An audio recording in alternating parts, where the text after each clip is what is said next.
the night that still haunts me. It didn't begin with a scream. It began with silence, a heavy, suffocating silence that pressed in on me worse than any fog, punctuated only by the mournful rhythm of the waves crashing against the granite claws of St. Elian's beacon. My name is Thomas Callahan, and in November of 1998, I was a man running from the ghosts of a life that had burned down behind me. I wasn't a mariner. I wasn't a veteran keeper, seasoned by brine and solitude. I was just a high school English teacher from Ohio whose wife, Clara, had been taken by an illness that stole her mind before it stole her breath. The silence of our empty house was too loud, filled with the shape of her absence. So, I sought a different kind, a functional silence, a place where the isolation was physical, not just emotional. St. Elian's was a notorious post, a stone widow jutting 9 miles off the main coast. It was a 4-week stint, winter relief. The Coast Guard lieutenant who processed my application looked at me like I was either suicidal or insane. Maybe I was both. "It's not the sea that gets you, Callahan," he'd said, his voice grating like dry gravel. "It's the tower. She plays tricks." I'd nodded, pretending to understand, wanting only the solitude I'd paid for with my sanity. The boat ride out was a violent affair. The sea was a churning mess of slate grey and venomous white, the Osprey pitching and groaning. When the Lighthouse finally materialized from the mist, it wasn't a welcoming sight. It was an accusation, a single grey finger pointing toward a hostile sky. It was built on a jagged reef that was entirely submerged at high tide, giving the illusion the tower simply grew out of the ocean itself. The keeper I was relieving, a man named Holloway, looked like he'd been dragged up from the seabed. His eyes were wide, frantic. The whites shot through with red. He practically leaped onto the Osprey as I hauled my gear onto the narrow landing jetty, the winch screaming like a banshee. "She's all yours," Holloway shouted over the wind, his face a mask of desperate relief. He gripped my shoulder, his fingers digging in like talons. "Keep the lens clean, wind the mechanism, and don't listen to the radio if it ain't on." "What?" I yelled back. Just keep the light burning, son. That's all that matters." Before I could ask him to clarify, he was gone, scrambling into the boat. As the Osprey pulled away, swallowed by the rising fog, I was left alone. The silence I had craved descended instantly. It was absolute. Just the wind whistling a high, thin tune around the ironwork of the lantern gallery and the deep, wet thud of the Atlantic against the foundation. I locked the heavy iron door at the base.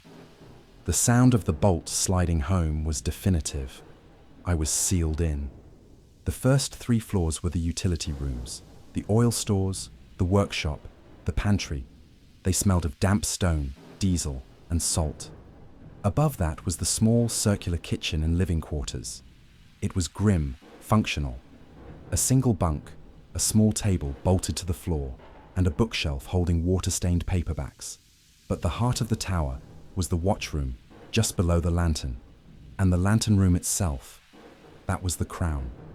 I climbed the spiraling stairs, the iron treads ringing under my boots.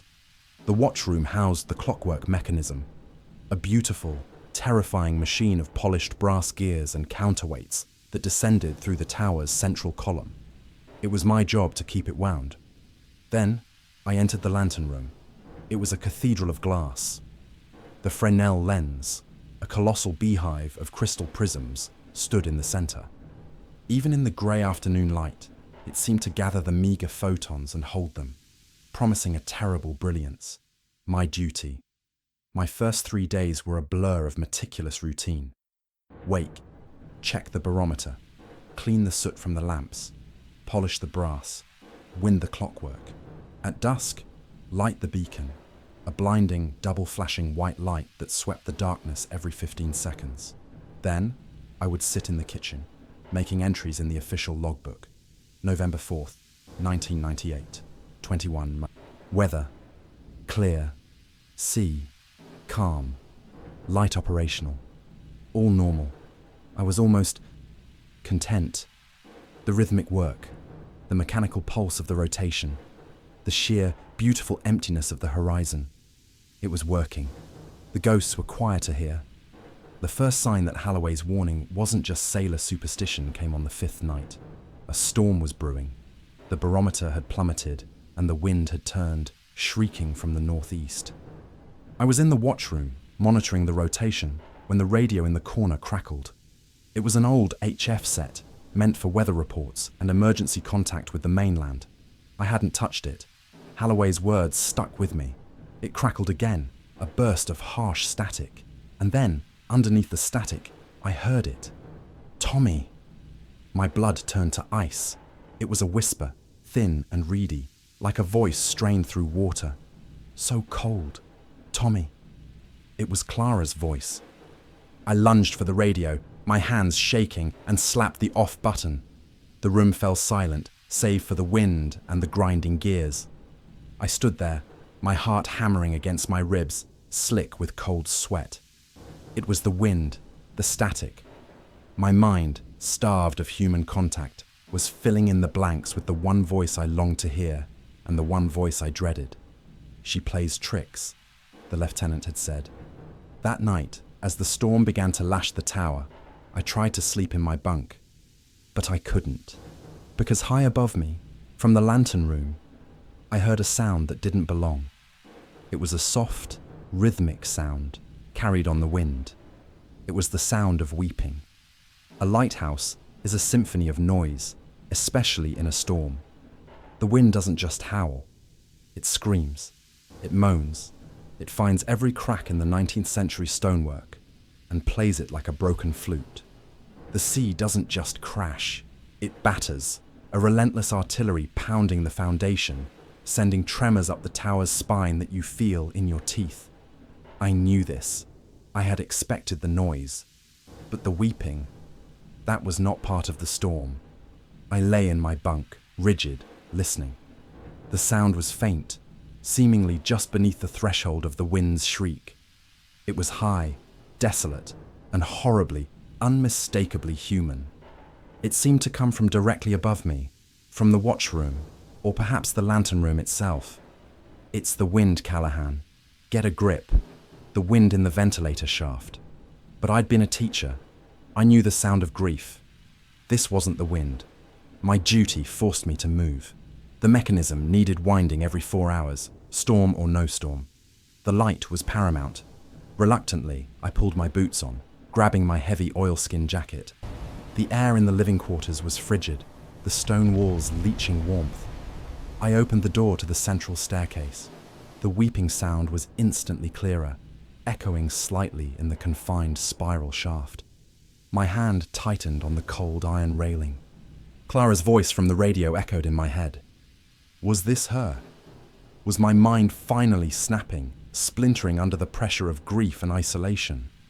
I'd come here to escape the ghosts, and instead, I'd found myself locked in a granite tomb with them. I forced myself to ascend, one ringing iron step at a time. With each level I climbed, the sound grew marginally louder, then fainter, as if the source were moving. Past the pantry, past the workshop. As I reached the watchroom, the sound was directly above me, in the lantern room. I paused at the top of the stairs, my breath pluming in front of me. The brass clockwork mechanism whirred and ticked beside me, a bastion of mechanical sanity in a world gone mad. The weeping had stopped. Just stopped. The second I arrived. There was only the howl of the storm and the rhythmic swoosh of the rotating lens assembly above. I stood there for a full minute, my ears straining. Nothing. Had I imagined it? The relief that flooded me was so intense it made me dizzy.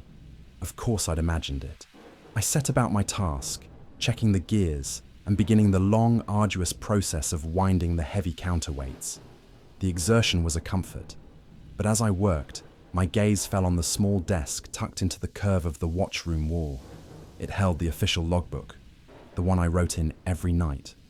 All normal, but tucked beneath the desk, wedged behind a spare oil can, was something else. A small, leather-bound notebook. It was newer than the official ledgers, but its cover was warped by damp and stained with what looked like rust. Halloway's frantic, haunted face flashed in my mind. My hands, slick with grease from the mechanism, trembled as I pulled it free. The first few pages were neat, standard entries: weather, fuel levels, bird sightings. But as the entries progressed, the handwriting devolved. It became a frantic, sharp scrawl, the pen digging into the paper. The dates were from the previous month. This was Halloway's personal log.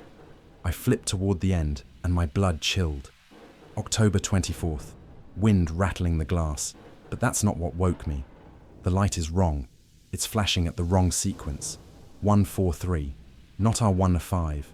Check the mechanism, it's fine. The machine says 1 to 5. My eyes say 1 to 4, 3. God, am I tired. October 26th, it's in the radio. It knows my wife's name. How does it know Mary's name? Turned it off, broke the knob off. It's still turned on. Static, just static. But I hear her in it. I hear her telling me to come outside, to join her in the water. October 29th, the weeping. It won't stop. It's up there, in the lens. I went up. Nothing there, just the light. But when the light sweeps, when the beam passes over the room, I see her. Not Mary, something else. A shadow, tall and wet, standing where the light was. Then it's gone. It's in the light. It's made of the light. I slammed the book shut, my heart a trapped bird against my ribs. A cold drop of water landed on the cover. I looked up. The ceiling was stone. It wasn't a leak. Another drop hit the book, then another, splattering my hand. It was cold, and it was salty. It was seawater. I wiped my hand on my pants, staring in horror as more drops began to fall, tracing lines down the curved wall. The storm was raging, yes, but St. Elian's had stood for a century. It didn't leak, not in the watchroom, not from the lantern room above. The weeping. Slowly, I tilted my head back. The ceiling was dark, but there was a steady drip, drip, drip coming from the small hatch that led to the lantern room floor. I had to go up. I had to check the light. My duty. I ascended the final short metal ladder into the lantern room. The wind noise here was deafening, a physical assault on the glass. The massive Fresnel lens rotated in the center, a beautiful, terrifying monster of glass and brass. The beam, a blade of pure white fire, swept the blackness outside, illuminating the churning, monstrous waves for a split second. Everything was in order. The lamp was burning bright, the rotation steady. And then, the mechanism groaned. A sound I had never heard before. A deep, metallic shudder. The light stopped. The rotation ceased. The beam froze, pointing directly inward, toward the central column where I stood. It didn't go out. It just stopped turning. The entire room was flooded with an intense, blinding white light. I was trapped in the glare, a moth pinned to a board. The heat was immediate, scorching my skin. I threw my arms up to shield my eyes, my retinas already burning with the afterimage. The weeping started again. Not from above, not from below. It was in the room with me, and through the blinding, painful glare of the beacon, I heard a new sound. A wet, dragging shuffle, moving toward me from the other side of the lens. The light was a physical weight. It was a 1,000,000-watt blowtorch pinning me against the iron ladder. The heat was instantaneous, blistering. I smelled the oil on my jacket beginning to singe. I cried out, shielding my face. My eyes squeezed shut so tightly, I saw explosions of red and purple. The weeping was deafening now, a multi-toned chorus of despair that seemed to vibrate inside the very glass of the lens. And the shuffling, scree, drag, scree, drag. It was the sound of something heavy and saturated, moving on the iron floor of the lantern gallery. It's outside, I tried to tell myself. The storm blew something onto the gallery. A net, a buoy. But Halloway's words screamed in my mind. I see her. Not Mary. Something else. I was blind. I was being cooked. I had to move. I dropped from the ladder, crouching low on the floor of the lantern room, trying to get below the main focal point of the beam. The iron was cold, instantly sucking the warmth from my palms, a stark contrast to the searing heat on my back. "Get off me!" I roared, a meaningless defiance against a machine. And as if it heard me, the mechanism gave another bone-jarring groan. The light didn't just move, it snapped. It lurched 90 degrees, like a head turning to look at something new. The beam was now pointing east, out over the black, churning Atlantic. I was plunged into relative darkness. The only illumination came from the storm, the occasional flash of distant lightning, and the faint, residual glow from the massive bulb within the lens. My retinas were scarred with a green, pulsing afterimage of the light. I blinked, tears streaming, trying to make my vision return, and I saw it. It wasn't inside with me. Not yet. It was on the narrow gallery outside the glass. It was tall. Impossibly tall, at least 8 or 9 feet, and thin, like a wireframe effigy draped in wet, black rags. It was standing at the railing, perfectly still, its back to me. The rain and spray, which were hitting the glass with the force of thrown gravel, seemed to pass right through it, as if it were made of smoke and sea foam. It just stood there, unmoving, staring out at the same patch of ocean the light was now frozen upon. My breath hitched, a dry, painful sound. I was paralyzed, a rabbit watching a snake. What is it? What does it want? The weeping had subsided, replaced by a low, resonant hum that seemed to be coming from the creature itself, a sound that felt like the deepest note of a cello vibrating in my chest. Then, very slowly, it began to turn. I didn't wait to see its face. I scrambled backward, crab-walking over the iron floor, my hands fumbling for the hatch I'd just climbed through. I found the ring pull, yanked it open, and threw myself down the ladder into the watchroom, not caring that my boots missed the rungs. I landed hard on the stone floor, the impact rattling my spine. My only thought was to seal the door. I reached up, grabbed the heavy iron hatch, and slammed it down. The clang was deafening. I fumbled with the heavy brass latch, my fingers numb and clumsy, and drove the bolt home.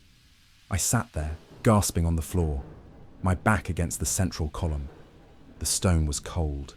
The room was dark, the friendly whir of the clockwork mechanism now ominously silent. The dripping was still there. Drip, drip. Seawater from the sealed room above. My light, my responsibility, was frozen, dead, pointing at God knows what in the ocean. I had failed. I was a dead man. A new sound joined the storm, a soft, wet thud. Thud, thud. It was on the tower. It was climbing down. Or perhaps it was simply on the watchroom gallery now, just outside the thick stone walls. Thud, thud. I pressed my hands over my ears, squeezing my eyes shut. This isn't real. This is grief. Holloway was sick. I am sick. This is a storm-induced hallucination. I repeated it like a mantra, rocking back and forth. Then the radio crackled to life. Not the static-filled whispers of Clara. This was different. A crisp, professional voice. St. Elian's Beacon. This is USCG Osprey. We are picking up a severe irregularity in your signal. Your light is non-operational and fixed. Please confirm status. Over. Hope. A raw, desperate, electric shock of hope jolted me. I wasn't alone. They saw the light was out. They were coming. I lunged for the radio desk. Holloway had broken the on knob, but the unit was glowing. The old HF set was alive. I grabbed the receiver, the plastic cool and solid in my trembling hand. Osprey, this is St.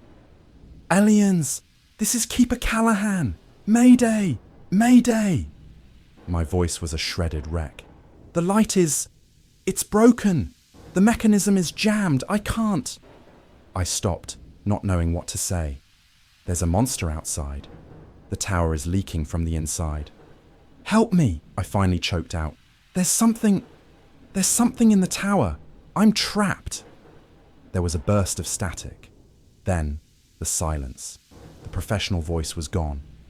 I waited, my entire being focused on that speaker. Another crackle, and the voice came. It was Clara's. not the thin, watery whisper from before. This was her, as she'd sounded in life. Warm, clear, and full of heartbreaking pity. "Why did you let me get so cold, Tommy?" the radio asked. My blood turned to slush. "You ran away," she cooed, the sound crystal clear over the HF band. "You left me, but it's okay. The light is so warm. We just want the warmth. Why won't you let us in?" The receiver slipped from my fingers, clattering against the desk. It wasn't just a voice. It was a memory. It was Clara's voice from the last week, the week the fever had taken her, when she was delirious, her skin like ice.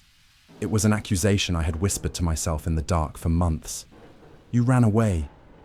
"No," I whispered, my voice cracking. "You're not her. You're not real." The radio hissed, and her voice, now distorted with a cold, wet anger, blasted from the speaker.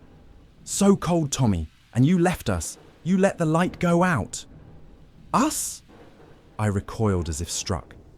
With a scream that was more animal than human, I grabbed the spare oil can Halloway had left behind and brought it down on the HF set. I smashed it. Again and again, my movements frantic, primal. Plastic shattered, tubes popped, and the voice was finally, violently, silenced. I stood there, panting in the near dark, my chest heaving. The only light was the faint, erratic flicker of lightning. The only sound was my own ragged breath and the relentless, maddening drip, drip, drip, from the sealed hatch above. Then, the dripping stopped, and so did the storm. Not all at once. It was as if a giant hand had pressed pause. The wind died from a shriek to a low moan.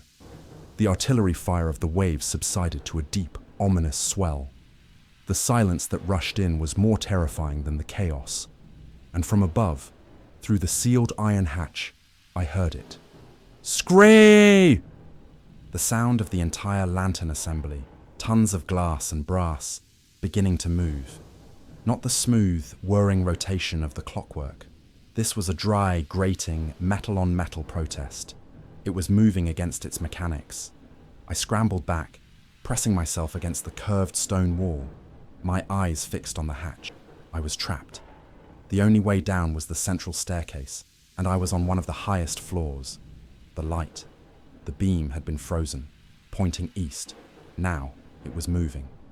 I waited for the rhythmic flash against the watchroom's narrow windows.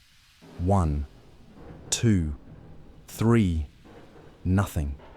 It wasn't sweeping the sea. A new light began to grow, but it wasn't coming from the windows.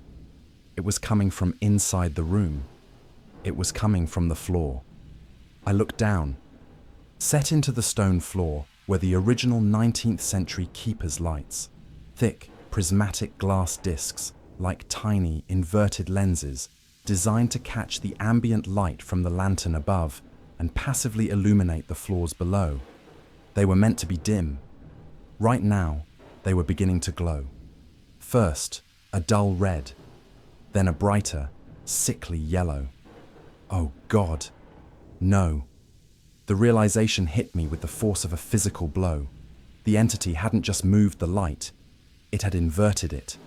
It had tilted the entire, massive bullseye array. It was no longer pointing at the sea, it was pointing down, into the tower, using the entire lighthouse as a weapon. The prismatic discs on the floor brightened to an agonizing, pure white. The watchroom was flooded with the beacon's full, terrible intensity, brighter than the sun, shining up from the floor. It was a reverse dawn. I cried out, shielding my eyes, the room turning into a hellscape of stark, blinding white and deep, dancing shadows. And the shadows, they were all wrong. The light from below was casting my own shadow onto the ceiling, a grotesque, elongated giant. The room was a chaos of light. But the beam, the focused central part of the lens, wasn't just hitting the floor. Halloway's scrawled logbook was still on the desk, blasted with this new, unholy light. The light was a searchlight. It was hunting. Then I saw what the light was revealing. Halloway hadn't just written in his log, he had written on the walls. In the normal dim light of the watchroom, they were invisible, just faint scratches. But in this intense, angled glare, his desperate messages sprang from the stone, etched with a knife point, filled in with rust? No. Dried blood. It hears the fear. Don't make a sound. The radio is its mouth. The light is its eyes. My gaze followed the frantic etchings. They led me away from the desk, toward the barometer.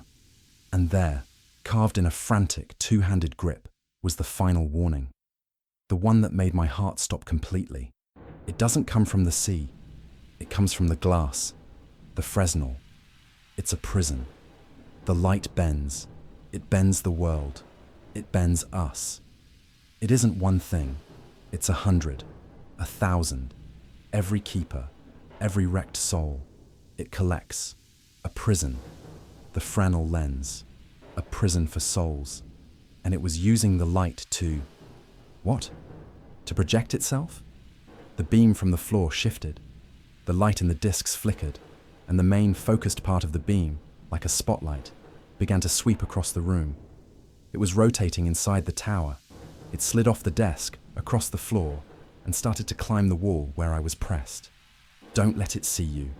I had nowhere to run. I squeezed my eyes shut, bracing for the heat. The light hit me. It didn't burn. It was cold. A deep, penetrating cold that felt like an MRI, like it was passing through my skin and reading my bones. And then it was gone. The beam swept past me. I opened my eyes, gasping, my body shaking with the frigid shock. The beam was now sweeping the other side of the circular room. I was alone. I let out a shuddering breath of relief, and then I saw the shadow. The beam had passed me, but my shadow, it hadn't moved. It was still on the wall where I'd been standing, but it wasn't my shadow. It was tall, wet, a perfect, sharp-edged silhouette of the thing I had seen on the gallery. The light had passed, but the shadow remained. It had been projected onto the wall, like a frame from a film. As I watched in frozen horror, the shadow began to peel itself away from the stone. It wasn't flat anymore. It was thickening, gaining dimension. And from the wall, where the shadow was lifting itself into reality, I heard the sound that had stopped. Drip, drip, drip. The thing on the wall was a void, a human-shaped tear in the fabric of the room. It was blacker than the stone, a patch of absolute light-devouring night. And it was dripping. Thick, black, oily drops that hit the floor with a sound like wet cement. Scream, drag. The sound wasn't in my head. It was the sound of the shadow detaching itself. It peeled away from the stone like old, sun-baked paint, its edges curling. It was a silhouette, a cutout, and now it was standing in the watchroom, three-dimensional, a pillar of articulated darkness. It was the thing from the gallery. I could see its form now. Holloway was right.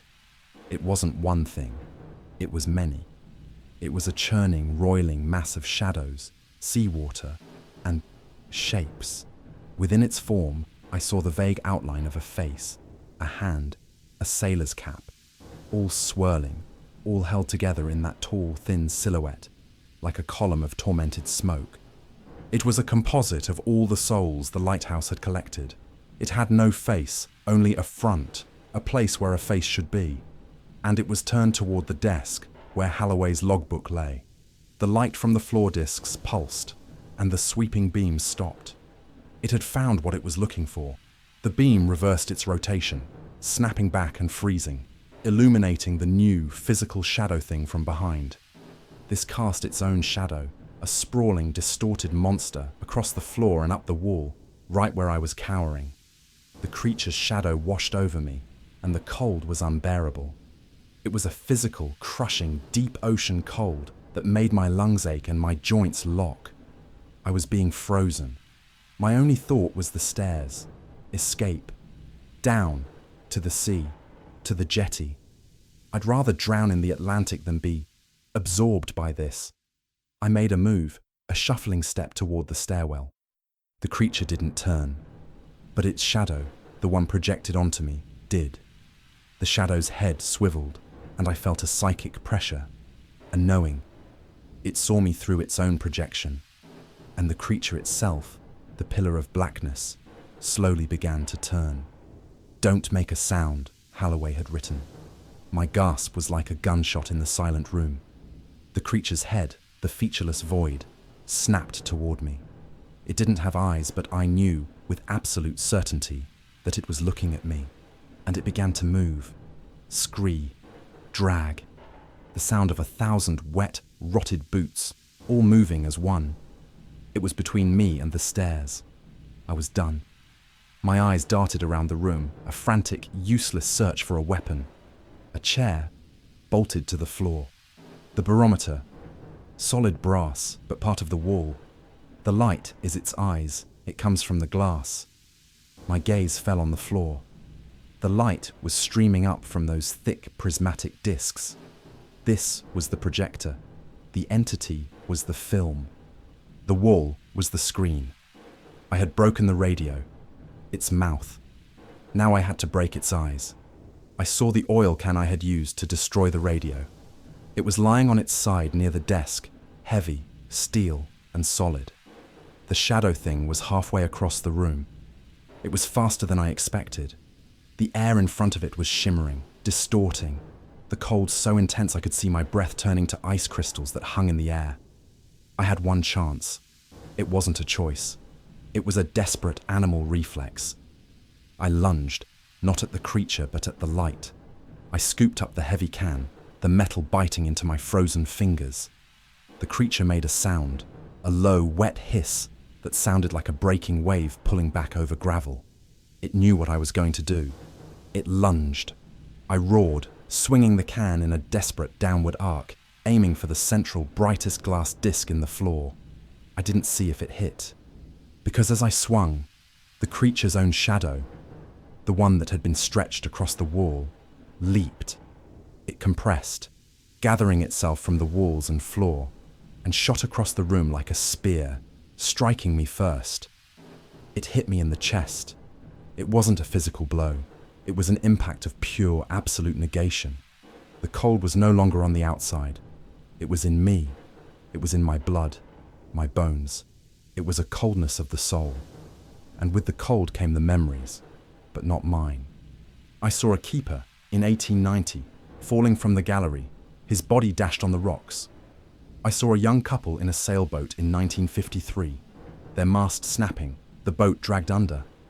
I saw Holloway, his face pressed to the glass, screaming as the Osprey left him. I felt their terror, their despair, their final hopeless breath as the sea took them. The creature, the collection, was trying to add me. I fell backward, my head slamming against the stone. The oil can flew from my grip. My swing had missed. The watchroom spun, the blinding light from the floor mixing with the encroaching darkness in my vision. The tall, dripping pillar of shadow and seawater and souls stopped, looming over me, a 9-foot-tall question mark of utter blackness. It raised an arm, a shifting, indistinct tendril of shadow. It was over, and then, from the stairwell below me, I heard a new sound. Clang, clang, clang. The sound of heavy, deliberate footsteps on the iron stairs.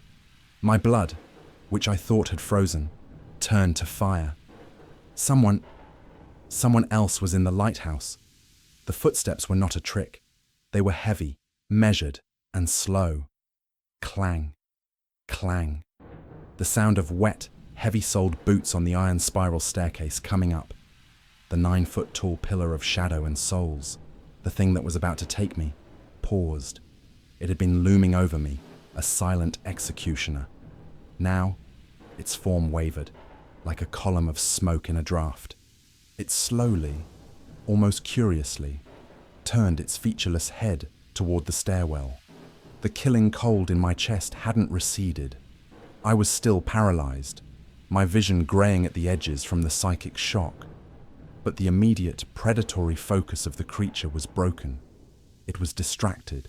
The footsteps stopped. A new figure stood in the entrance to the watchroom. He wasn't a shadow.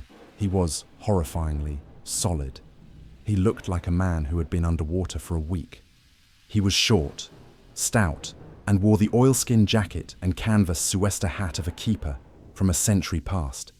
His skin was a mottled, bluish grey. His lips were pale and puckered. Water ran in rivulets from the brim of his hat and the cuffs of his coat, as if he had just climbed, hand over hand, from the bottom of the ocean. He didn't look at me. He didn't seem to register my presence at all, lying half dead on the floor. His eyes, which were milky, like misted over marbles, were fixed on the shadow creature. The shadow collector recoiled. It actually shuffled back a step, its form tightening, its hissing sound turning into a low, agitated rumble. The drowned keeper took a heavy, sloshing step into the room. He raised a waterlogged, gloved hand, not in attack, but in annoyance. His voice was a wet gurgle, the sound of a man trying to speak with lungs full of seawater. "The light," he rasped. "You are misusing the light." He wasn't speaking to me. He was speaking to the shadow. "All wrong," the drowned keeper muttered, shambling past the shadow thing as if it were a disobedient dog. His gaze was fixed on the glowing prismatic discs in the floor. "This is wrong. The light is for the sea, to warn, to save. It does not belong inside." He was the original keeper, or one of them, a part of the collection, like the shadow, but different. He was bound not by malice, but by a terrible, eternal, unceasing duty. The shadow thing, the collector, did not like this. It was a predator, a rogue element. The drowned keeper was an old, unchangeable law. The collector needed the light pointed inward. This was its hunting ground. The drowned keeper ignored it, moving to the center of the room. He was trying to figure out how to stop the inverted beam, how to fix what the collector had done. With a shriek that sounded like steam tearing through a rusted pipe, the shadow collector lunged at him. It was a silent, impossible battle. The black, void-like pillar of shadow tried to envelop the solid, dripping keeper. It was like trying to smother a waterfall. Where the shadow touched the keeper's wet oilskins, it hissed and recoiled, as if the water, the ocean, was anathema to it. The drowned keeper, in turn, swung his heavy, waterlogged arms, passing through the shadow, and where he struck, the shadow's form dispersed, fragments of faces and hands spiraling away like panicked bats. I was on the floor, a spectator at a war of ghosts. And the realization struck me, the cold, the memories. They were still in me, but the paralysis was lifting. The collector's attention was divided. This was my only chance. It comes from the glass, the Fresnel. My swing with the oil can had missed the floor disc, but the discs weren't the source. They were just windows. The source, the projector, was still in the lantern room above. The room I had sealed. The entity had inverted the entire lens array. I had to get to the lens. I had to break the prison. While the two entities were locked in their silent, swirling vortex of blackness and brine, I moved. It was a crawl, not a run. My limbs were leaden, frozen, screaming in protest. I felt like I was moving through wet sand. I grabbed the heavy oil can, my fingers so numb I could barely hold it. The hatch. I had to get to the hatch. I dragged myself across the 10 feet of stone. The two creatures were a spinning chaos in the center of the room, their battle casting frantic, insane shadows in the pulsing, upward-pointing light. I reached the hatch. My hands, slick with my own cold sweat, fumbled for the heavy brass bolt I had thrown hours ago. It was stiff. I put my boot against the ladder rungs for leverage and pulled. The sound of the heavy bolt sliding back, a loud metallic clang, was the loudest sound I had ever heard. The fight stopped. Instantly, the swirling vortex of shadow and water ceased. I looked back, my heart seizing. The shadow collector and the drowned keeper were both standing still. Their fight was forgotten, and both of them, were now turned, staring directly at me. I had just unsealed the door to the heart of their power. For a second, the universe held its breath.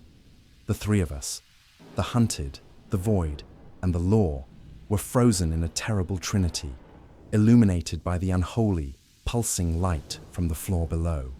The drowned keeper, his voice a wet tomb, gurgled first. "The hatch, the light, you will not." The shadow collector, however, was not bound by ancient, forgotten laws. It was a thing of pure, predatory hunger. It saw my action, unbolting the hatch, as an invitation, or perhaps an escape. It moved. It didn't shuffle.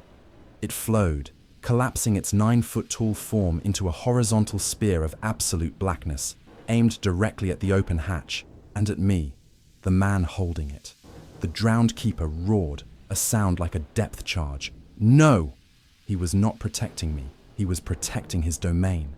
The lantern room was his. He lunged, not at me, but at the shadow, a solid, dripping, corporeal wall of duty. He met the shadow spear in mid-air. The impact was silent, but the visual was apocalyptic.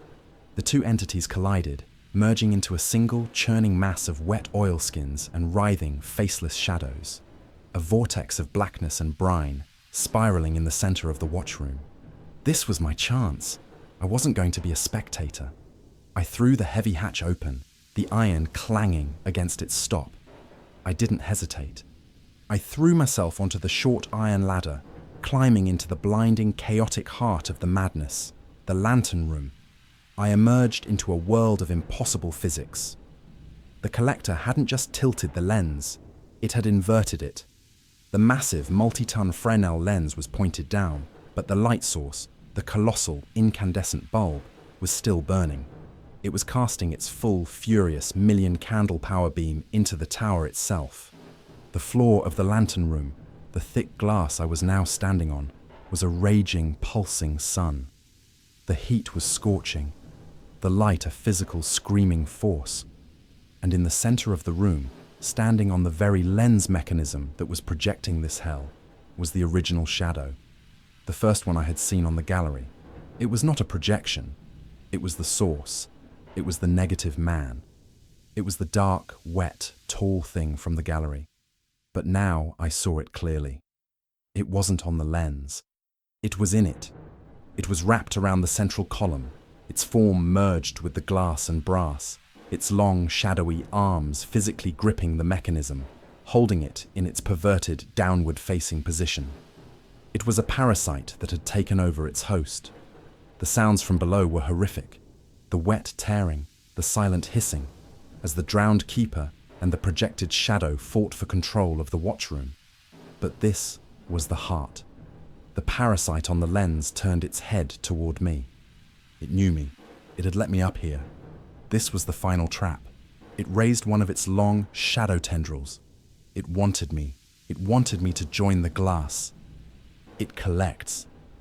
I was still holding the heavy steel oil can. My arm ached from the cold, but my rage was hot.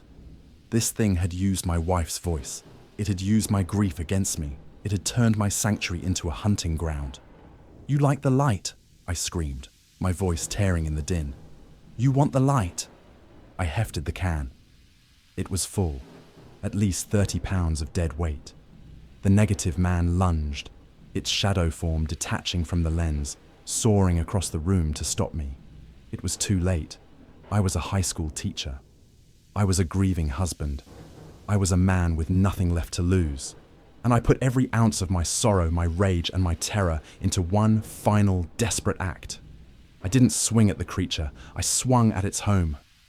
I roared, "Then have it!" I brought the oil can down, not on the glass prisms, they were too thick, but on the lamp. The source, the incandescent Fist of God bulb at the very center of the mechanism. The sound was not a smash. It was an execution. The steel can hit the complex bulb. For 1/10 of a second, the light didn't die. It flared. It went supernova.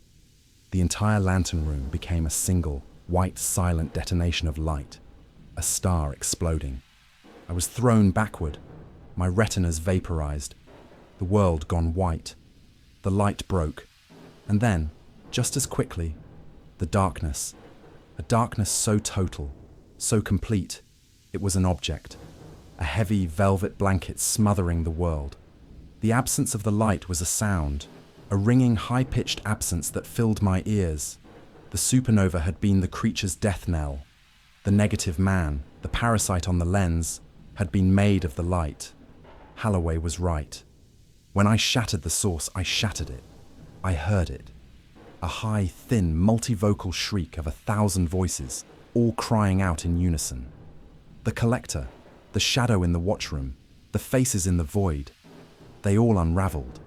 It was the sound of a tapestry, 1,000,000 threads, all being pulled at once. The hissing stopped. The dripping stopped. The cold vanished, the warmth of my own blood flooding my veins, painful in its return. Silence. No, not silence. The storm. The instant the unholy light died, the world returned. The shriek of the wind, the crash of the Atlantic, the rain hammering the glass. It all came rushing back, filling the void. I lay on the floor for how long, I don't know. Blind, shaking. When I finally, painfully, opened my eyes, I could see. My vision was a mass of purple and green spots, but it was returning. The lantern room was pitch black, lit only by the occasional distant flash of lightning. The lens was dark, shattered, dead. I looked down through the floor prisms into the watchroom. It, too, was dark. The fight was over. I fumbled in my jacket, my fingers numb, for the book of matches I used to light the kitchen stove. I struck one. The tiny flame was pathetic, yet shockingly bright. The watchroom below was empty. The drowned keeper was gone. The shadow collector was gone. There was only a large, steaming puddle of seawater on the floor where the keeper had stood, and a dry, oily black stain, like soot, where the collector had been. I was alone. I am the man who killed the light at St. Elian's beacon. The storm raged for another 6 hours. At dawn, the Coast Guard found me. The Osprey, the real one. They found me in the kitchen, drinking cold coffee, Halloway's logbook open in front of me. They said the storm was the worst in 50 years, that the light had been reported out for hours. I told them the mechanism had failed, that the storm's pressure had cracked the lens and the bulb had blown. They bought it. What else could they do? They took me off that rock, and I never went back. But the night haunts me. Not for the reasons you think. I'm not haunted by the shadows, or the whispers, or the cold. I'm haunted by the silence after, by the total, suffocating darkness I created. I see it every time I close my eyes. That final, blinding flash.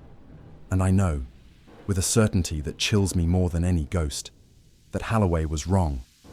It wasn't a prison I broke. It was a cage. And I'm the one who opened the door and let it all out. I never returned to the coast. I live in Arizona now. I need the desert. I need the dry, oppressive sun. I need a place where the shadows are simple, honest things that just hide you from the heat. But every night, I look at the stars, those tiny, distant beacons, and I wonder, did I really break the light? Or did I just move it? The Coast Guard decommissioned St. Elian's. They said it was too hazardous. That automation had made it obsolete. But I know the real reason. They couldn't keep a light lit there. The bulbs, they just kept breaking. Sometimes, in the darkest part of the night, when the silence of the desert is as heavy as the silence of that tower, I hear it. A faint, wet dripping. And I know that what I unlocked that night is still out there. A cage is a cage, but an empty cage, that's just a doorway.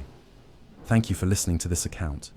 If you felt the chill from St. Elian's beacon, if you were here with me in the dark, then subscribe to our channel and ring the notification bell.